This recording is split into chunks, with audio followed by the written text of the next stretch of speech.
Hello, everyone! Okay, hello, dear students. Welcome back to my virtual classroom. So, yes, it has been a long time. No, 1 year ago. But last naka-upload og new recorded discussion. So, do not worry. Here it is. I know you're so excited to learn. Mm? Really? Really? Really? Okay, so before anything else, let me greet you a happy New Year. So, what do you mean by New Year? New Year, good ma'am? Unsa man day laing New Year, ma'am? Laing definition sa New Year. So, New Year that would also come with new chances, new opportunity, at the same time, new challenges that we will be facing this year. But I am very positive that we will that we can withstand them all in God's help, of course, diba? We just don't have to lose hope.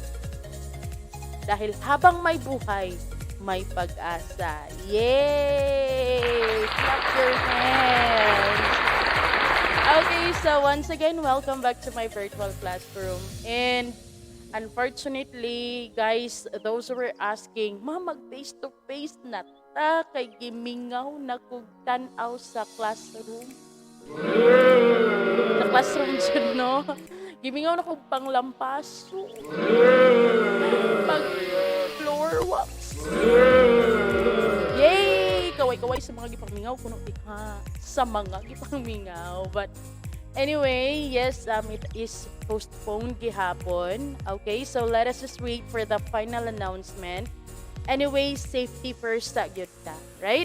Because we are against something that we cannot see. Invisible yun, right? Now, okay, so without further ado, because daghan na kay kog yaw-yaw, so let us go to our discussion for the day. And so, you there, yes, you. Sit back, of course, enjoy. Ma'am, how can I enjoy? Pero, just enjoy. Basta mag-enjoy lang kadihag paminaw sa kong yaw-yaw. Okay na. Okay, so just sit back and of course, learn from me today. Okay, so let's go and start our topic for the day. Okay, so our topic for the day is it's all about the role of the Filipino artist. What are their roles? At the same time, their contributions to contemporary arts. Okay, so we will be talking about what are artists maybe. Oh, what do you think are the things that we will be talking with this? At the same, maybe we will be talking about their contributions. It's there already, right? Their contribution. So, di na lang ta magdaghagyaw. Let's go and continue with our topic. So again, it's all about the contributions of the Filipino artists and of course their role that they have played and they will be playing into the contemporary arts. So there we will be having 4 learning topics today. We will be talking about the different Filipino artists, the Philippine national artists, of course, or the gawad sa manlilikha ng bayan, or the national living treasures, and then the world-class Filipino artists. At the same time, we will be talking about the benefits of being an awardee. No, we will be talking about that later. So let's just not be too excited. Okay? Let's just not to be excited.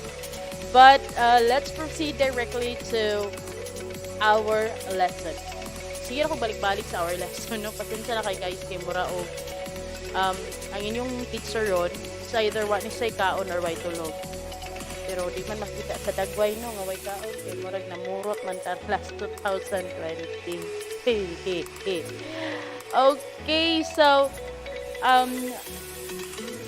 give credit where credit is due.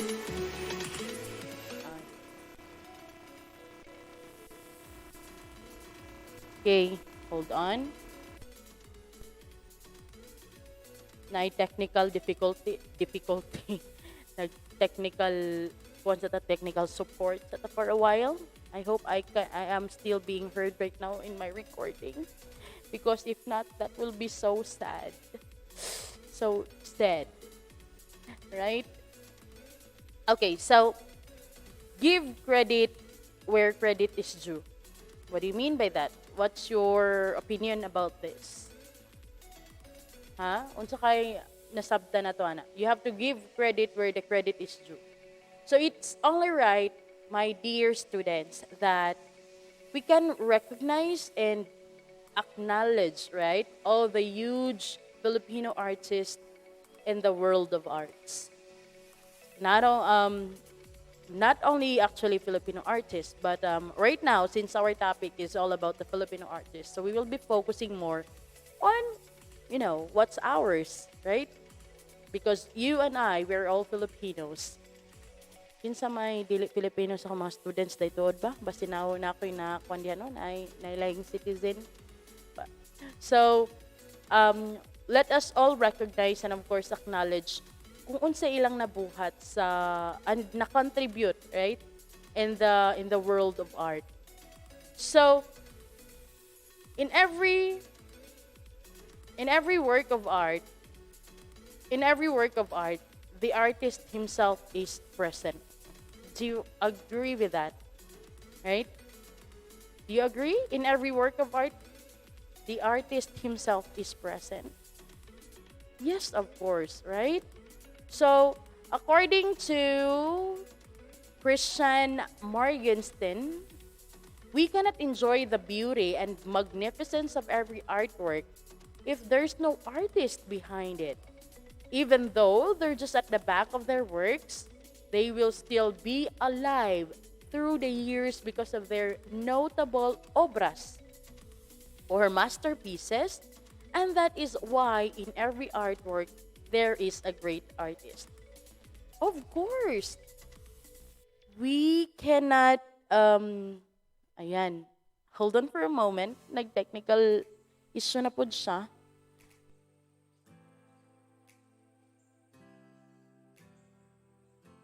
Din hino, akong gamit diri or giabat ko. Okay, so, in every artist, of course, in every art, there will always be an artist behind it. Kaya kinsa may nagbuhat kung walay artist behind it. So, with a very good or with a very beautiful artwork, or what you call the masterpiece, that is a result of a very brilliant and a creative and a talented artist, right? So, part gid na niya or mapakita ihan na itong ma-showcase ang iyang talent. So now let's talk about unsa man din ang artist, ma'am. You had been talking artista? Yes, right? Artista. Lain-lain lang na sila role nga gibuhat or gidala. So an artist is the one who professes and practices an imaginative art. So because of these people, tungod aning mga artists and their creative imaginations, we have beautiful paintings, right? I love paintings so much. As well as explicit sculptures, the historical architectural structures, your breathtaking dance performances, the spectacular theatrical performances, and others like. So, everywhere we go, we will always see a product of art, right? So, if we don't have the artist, how can we enjoy? How can we appreciate these things? Because they will not also be made if we don't have an artist behind it. So, art wouldn't exist without these people. Do you agree? Of course. So, ang pagkahitabo sa art kung walay mo buhat niya.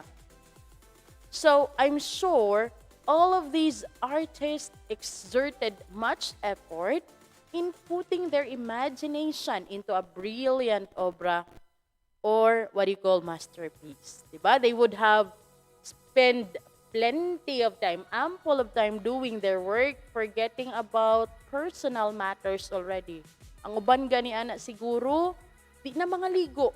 Why? Because they don't want to cut the momentum of their work. Because sometimes when they're too focused already, they don't want to be disturbed. They don't want to be disturbed because they might lose the idea that they have in mind. So that's why we have to be very thankful of these people. Kay pawis at dugo. Gabi. Pancho kayo, no? But that's true. They have exerted, they have sacrificed a lot of things into their work. Okay? So,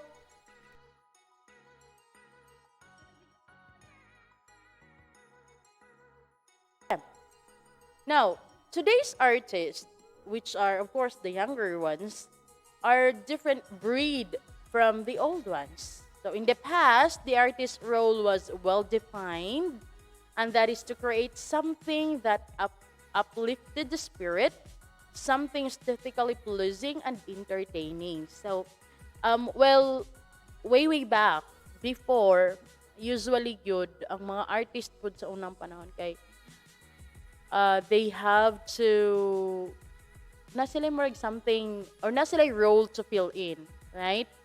But unlikely today. So it is evident in the work of like Fernando Amorsolo, my lolo, yeah, Fernando Amorsolo. So Amorsolo class romanticized the beauty of nature and the people living in the rural areas.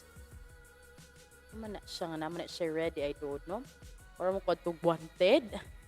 Okay, so the I mean it is visible in the work of Fernando Amorsolo. So another one is in our folk dances. So in our traditional dances, it showcased the daily living and as well as the culture and the traditions of Filipino.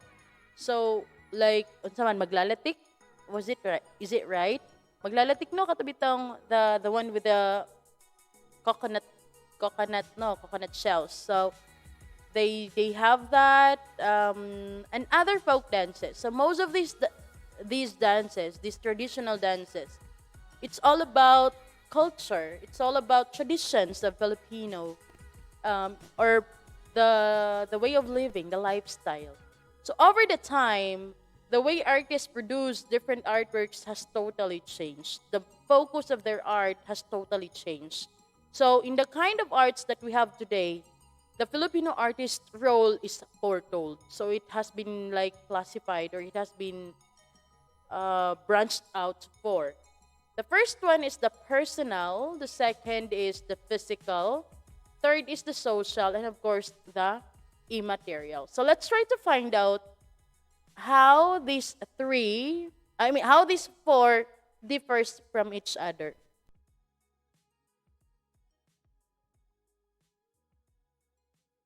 The first one is the personal. When you say the personal, the artist expressed what he or she feels, right?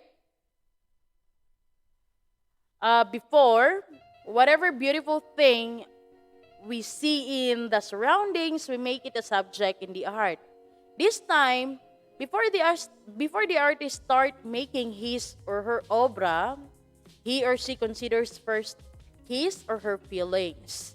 It could be a positive or negative emotion as long as it is an authentic feeling of the artist before making his or her artwork.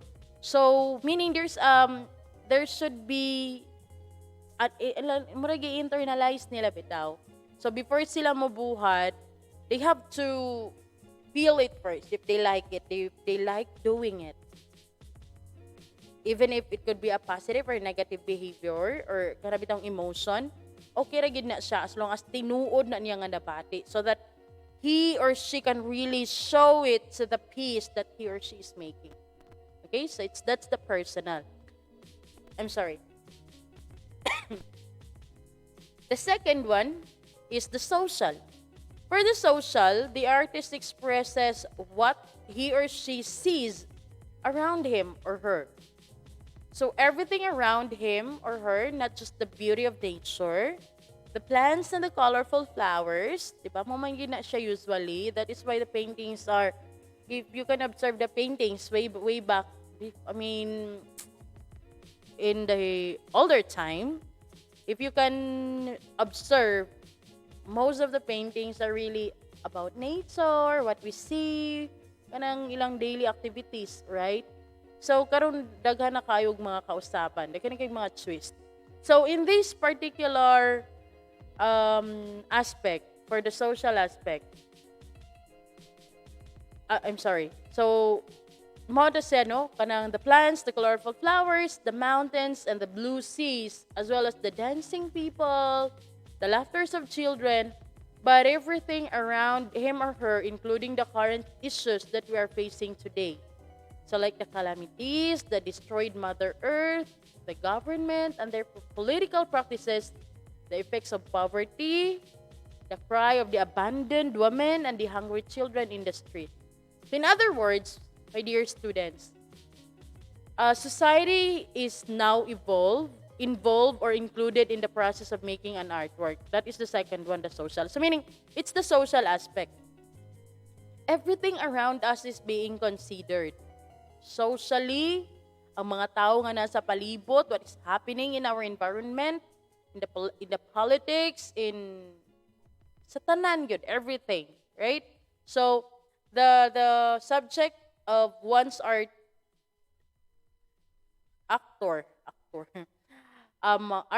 the subject of one's artist is now way wider, right? It's now way bigger comparing sa una. Because karon mas daghan man siya kapilian.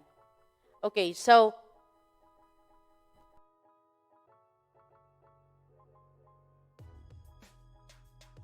about the physical.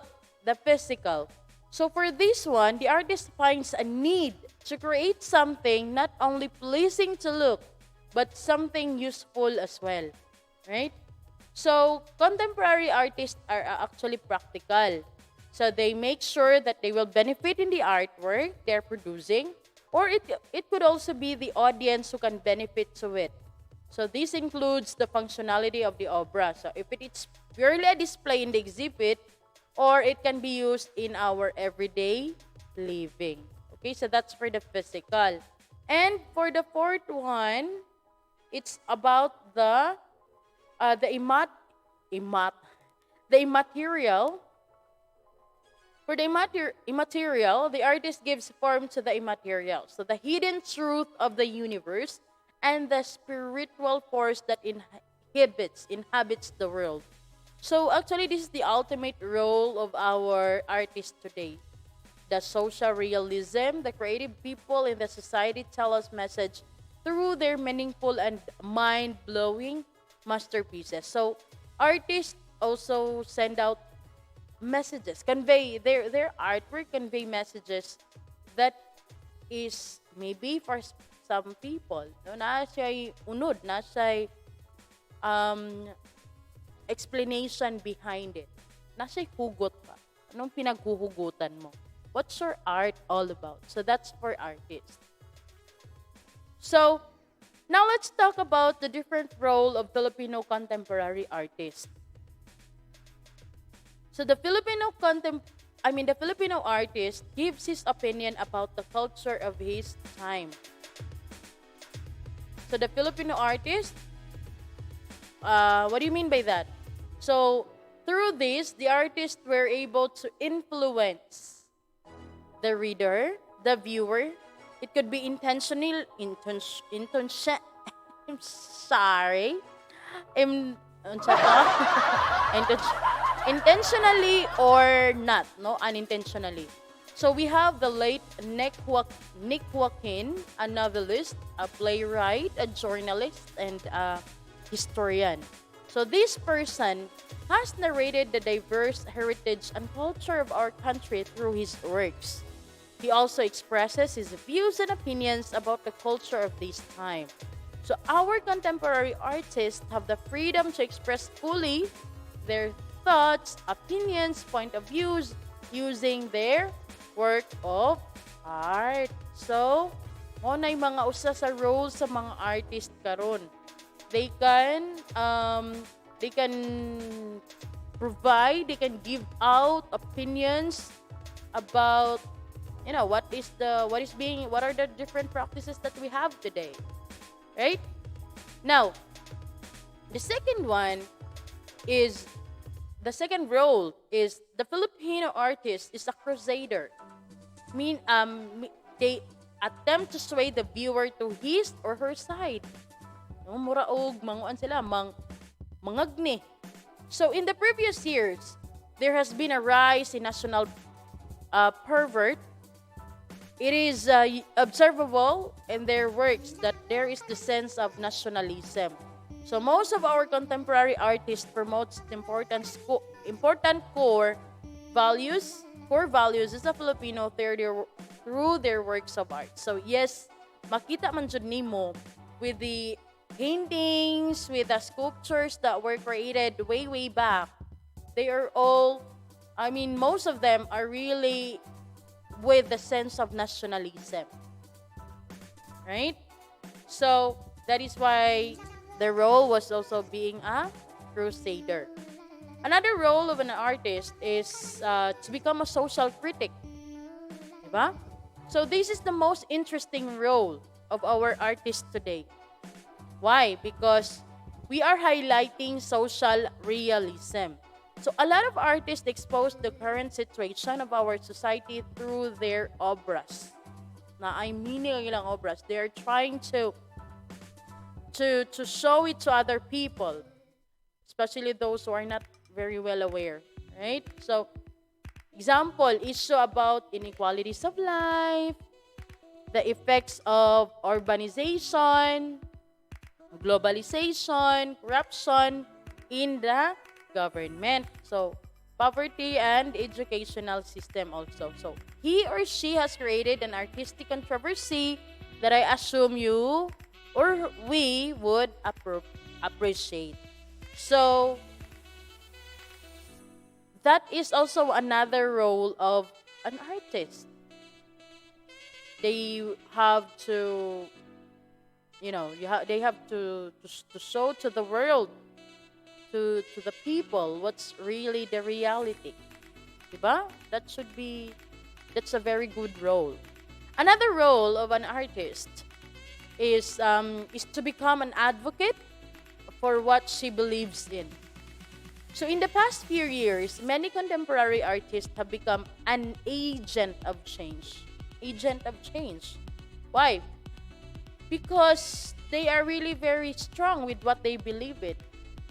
And it is nice to know that they are not just social critics, but also they were able to express their views and opinions through their masterpieces. So they also influence other Filipinos to change for the better. Kaya naman sila masterpiece. They can be a way.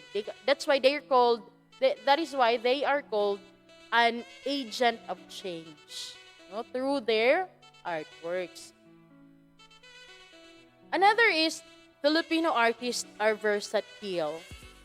So our artists create not only to realize their personal fulfillment, but also they share their innate talents that illuminate our capabilities as a nation, rich in heritage and tradition. So each of the Filipino artists is a storyteller, right? They have a story behind each of their masterpieces. They narrate everyday life or mga extraordinary events, recording and preserving our history for future generation to see. Para po the future generation will be able to trace back, right? And to appreciate what has been created, what is still to be created. Maybe dili sa atong panahon karon. So the future generation will be able to see that, to know about that. Now, let us remember again, let's wrap that up. So let us remember that a Filipino artist gives opinion. They are also crusaders, second role. They're also social critic, right? And an advocate of his or her belief. And lastly, a Filipino artist is versatile. Okay, now let us talk about the different national artists and their order. So we will give appropriate recognition and prestige to Filipinos who have distinguished themselves and made outstanding contributions to Philippine arts. Now, who do you think are the different artists that have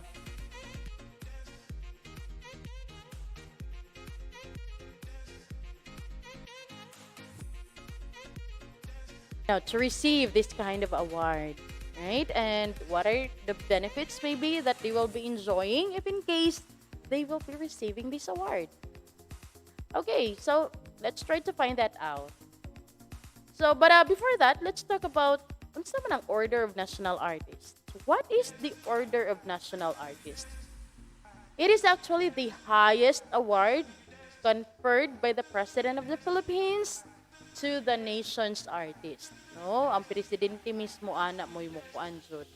So, categories of these awards are nasa music, dance, sa theater, sa visual arts, sa literature, nasa film and broadcast arts, architecture, and allied arts.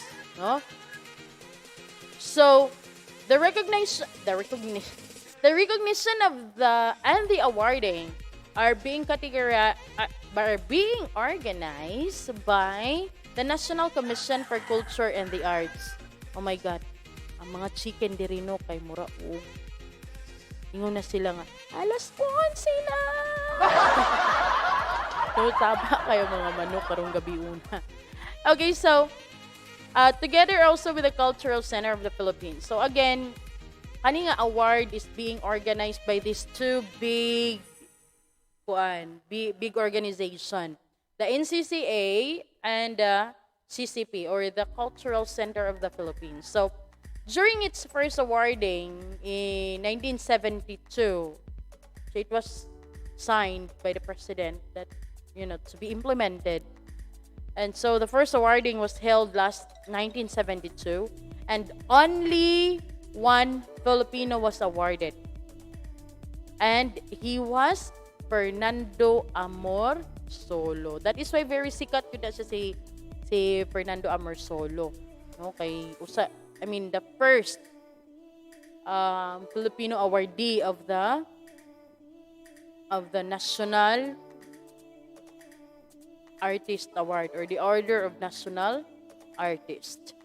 So what does it take to be a national artist? Maybe you do have that kind of question. Ma'am, yes. Unsaon man para mahimong national artist? Unsaon? Okay, so do not worry. Let me tell you how to become a national artist. First one is living artists who have been Filipino citizens for the last 10 years prior to nomination, as well as those who have died after the establishment of the award in 1972 but were Filipino citizens at the time of their death. So, pwede pa di ay itong buhi or patay, pwede pang ma-nominate. Kung buhi pa, just make sure that you are a Filipino citizen for the last 10 years before ka ginominate. Right? Pero if patay na, dapat namatay ka as a Filipino citizen, unya, mauna siya. Dapat namatay ka sa Filipino citizen di ay. Ikaduha, artists who have helped build the Filipino sense of nationhood through the content and form of their works. So, very important kayo yung sense of nationalism de ani niya. So, if ever your works are with that content, so maybe, you would be what? You will be having, pasar na ka sa number 2. Okay? Now, for number 3, artists who have distinguished themselves by pioneering in a mode of creative expression or style, making an impact on succeeding generations of artists. So, kanang bitong mura silag mahimong role model. Dapat your work should encourage no, I'm thinking of a different term. Should have an impact. They should kana bitang encourage sa mga sumusunod nga generation. So there should be a greater impact ang imuhang art of work. Like what? Or like the works of Fernando Amor Solo, of course. So, next nimo nga requirement. No? These are the requirement actually for you to be part of the National Artist Award or the Order of the National Artist.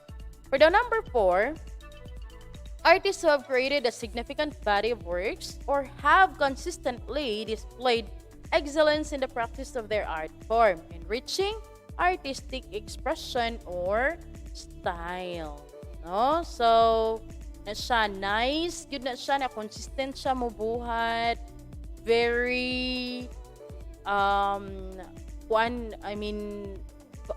focus sa may lahing term na to anang magamit. So, if you are an artist that is very consistent, no, you are always consistent in displaying your skills and your excellence in your works, then yeah, you can also apply. And then artists who enjoy broad acceptance through prestigious national or international recognition, awards and prestige. Di na ako kabalo mabasa, guys. I'm sorry. Papasaylo pa ko ninyo. Yay! Okay, so awards in prestigious national or international events, critical acclaim or reviews of their works, respect and esteem from peers within an artistic discipline. No? So,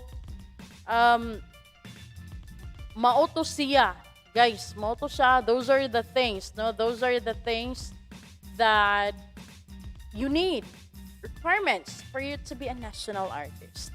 So, if you think you have those skills and then you have your works, you can apply, no? Paano siya, guys? Marakag mo apply, mo pass ka sa imong mga requirements pa kung baga. Ikuha nimo nila sa organizer, and then they will be the one to ilahan ng, I don't know, I'm not really sure, but of course it has to go a process to check if you are part or if you can be part of it, no? If manominate ba manominate ba ka tungod sa imong mga trabaho or imong mga work. Okay? So, next question is, unsa man the benefits, ma'am, nganong I mean, what are the benefits of being a national artist? No, unsay mga benefits na aba? Unsay mga libre? Libreng sakay sa train? Yay! Unsa pa kay ha? Kanang libreng love life? Yay! Libreng unsa? Di ba unsa kay mga benepisyo? Libreng travel abroad? Libreng suman medicine? So, let's try to find out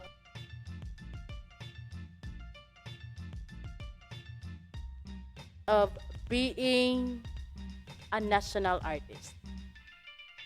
First, the rank and title of national artist as proclaimed by the President of the Philippines. Diba? Di yun na siya mawa. Second, the insignia of a national artist and a citation. And number 3, kaya kung gusto po, no? A lifetime emolument and material and physical benefits comparable in value to those received by the highest officer of the land, such as, yay, this is what I want, a cash award of 100,000 pesos net of taxes for living awardees. Kung buhi pa ka, enjoy yun mo noon for living po din siya, di mo siya matag sa patay. Diba? So, 100,000 pesos, guys, sa mahimong national artist. No? And then, a cash of 75,000 pesos net of taxes for posthumous awardees. Example mo na ni ang katong mga, unfortunately, gibawi na sila sa kahitasan, and then they are being nominated, na okay ang ilang work, na apili sila sa national artist, pero yatap na, no? So, kadawat gihapon ang ihang mga legal years, no? Ihang mga mga sumusunod. And then, another is, again this is actually lifetime, right? A lifetime, muna ilahang ang ilahang buhat, ang ilang madawat. So, a monthly life pension. Hunay monthly nga madawat. Medical and hospitalization benefits. Oh, amazing kaayo. And as well as life insurance coverage for awardees who are still insurable. So, katong mga buhi pa, unya, I mean, guwang-guwang na, hindi problema po, kinapod sila life insurance coverage, no?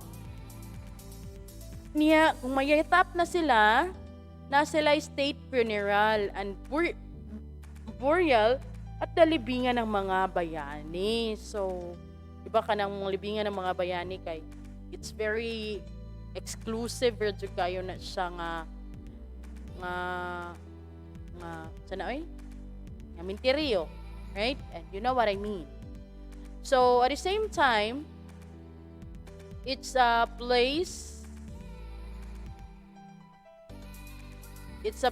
of honor in line with protocol precedents at national, state functions, and recognition at cultural events.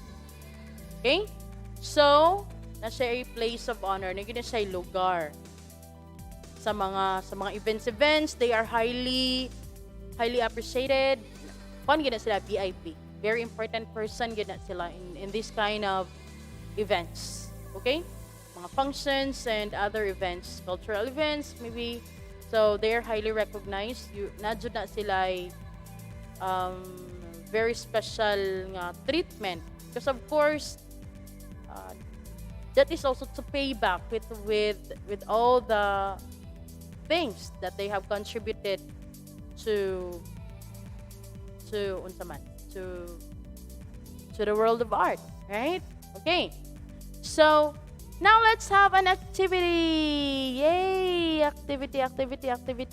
Are you still there? Ding! Okay, so let's have an activity.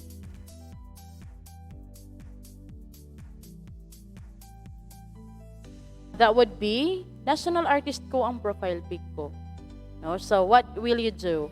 You have to choose a national artist and you have to use his or her her picture or as your profile picture in your FB account for a week, no? So 7 days, of course, for 7 days.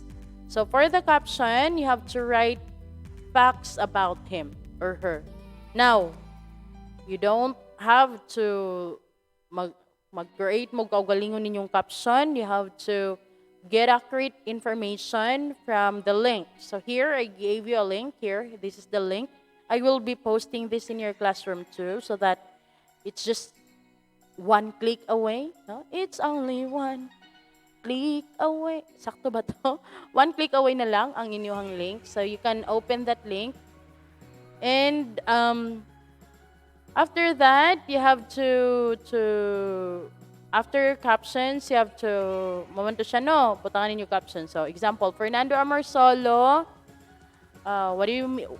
Who is Fernando Amorsolo? So, you get all the facts about him from the link because it's the profile actually of all national artists of the Philippines in all field, like sa sculpture, sa architecture, sa drama, natanan din ha. So you have plenty of choices. Na sila Ryan Kayab dito. So it's your time to discover, explore kung kinsa ang inyong gustong paon. So get their pick, make it as your profile picture for a week. So after that, what you need to do is to have this. Ato lang ilistan para kuan. Butangan na tog hashtags guys para dali na tong ma-trace, dali na akong ma-trace ang inyuhang work. Okay? So, dala na tag 2021 para mas dali na akong makita. So, these are the hashtags that you need to use. Hashtag CPAR Class 2021.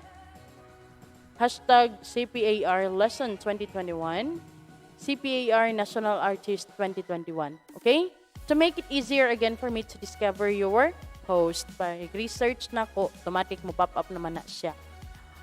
And so, why is my activity like this? Why is the activity like this? Because this will help other netizens to be informed about our national artist. Let's promote our own, di ba? May magkikita mo profile picture diha sa mga K-pop din ha, no? Mga Korean, mga gwapo, mga tisay kaayo. So how about if we will promote also our very own artist? And that's one way of recognizing what they have contributed to the world of art in the Philippines. Okay? So that's it for the day. Thank you so much for listening. I think I'm done for the day. Yay! I like it, I love it, I want some more of it. Wala na di ay? Okay. No. Okay, so I think we're done for the day. And if you do have some questions, please do not hesitate to give me a message, perhaps, or you can post it in your classroom or send me a message directly. PM nyo po. That's fine. Yun din yung mo, ma'am, sige, PM, wala ka ma-reply. Sorry ha. Hindi ka magod kayong man-chat or na maglibog kin sa unahon, no? So, if you are very makulit, just be makulit. Just send your question to me. If you do have for clarifications, pwede ra gyud kayo. Do not worry. So, that's it for the day. And once again, thank you very much. And I hope to see you again in my next class. Yay! So, thank you, and good night. Oh, good night. Good night. Good night. Taktakan ko good night. Kagool. Okay, so again, thank you. And goodbye, everyone.